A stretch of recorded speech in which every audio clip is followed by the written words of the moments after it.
आज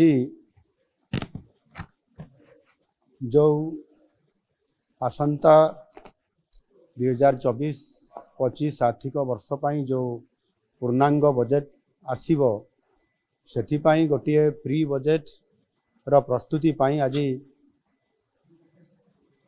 जो माने ये बजेट उपरे अध्ययन करिसंती पूर्वरु बजेट प्रस्तुत करिसंती बजेट को कार्यकारी करिसंती अर्थ मंत्री एवं अर्थ विभाग रो सचिव एवं जो माने अर्थ उपरे पांडित्य अर्जन करिसंती एवं विभिन्न ये अर्थ संबंधी अनुष्ठान संपुक्त अछंती समानंको आज डका जाइथिला। आपण माने जानती आम सरकार प्रथम ही लोकंक सरकार भावरे साधारण जनतांकर मतामत को गुरुतर दे आसी 2024 आर्थिक वर्ष पाई साधारण बजेट आगामी 25 तारीख रे विधानसभा रे उपस्थापित हेबार ये कार्यक्रम अछि। आमर बजेट टी जेपरी वास्तव रे लोकंकर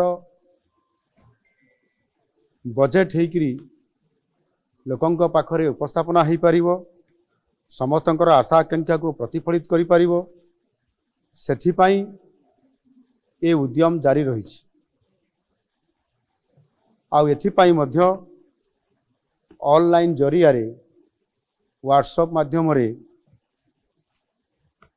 आमे मतामत लड़ीछु एवं अति सुखद खबर अछि जे ये मतामत एथर बहु आग्रह रे अनेक लोक इतरे सामिल होइचंती एवं पाखापाखि प्राय 12,000 रु अधिक लोक मतामत देइचंती ऑनलाइन जरिया रे जहा कि पूर्व वर्ष मानक तुलना रे ये 6 गुण अधिक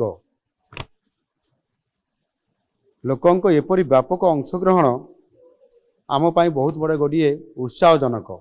आज मध्य ये प्री बजेट रो ई प्रस्तुति बैठक रे पाखापाखि प्राय 150 रु अधिक लोक विज्ञ लोक एटी उपस्थित थिले।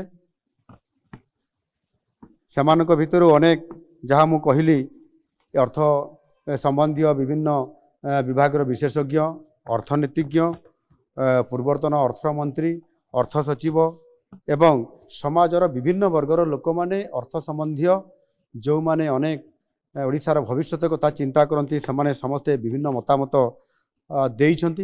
ये मतामत देवा भितर समानक भितर 26 जन अति मूल्यवान तांकर प्रस्ताव एवं मतामत से सेठी उपस्थापना करने सहित मध्य लिखित आकार मध्य प्रस्ताव समान देइछंती।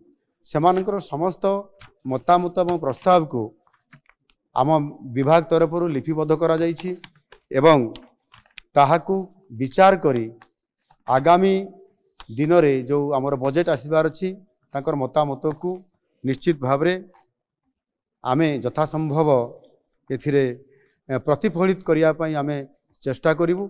आ सेथिपाई जो लोकंकर बजेट जेभଳି भावरे आज लोकंका पाई प्रस्तुत हेबा को जाउछि ता निश्चित भावरे आगामी दिन रे ओडिशा को नुआ ओडिशा गठन करिबारे सहायक हबो। धन्यवाद।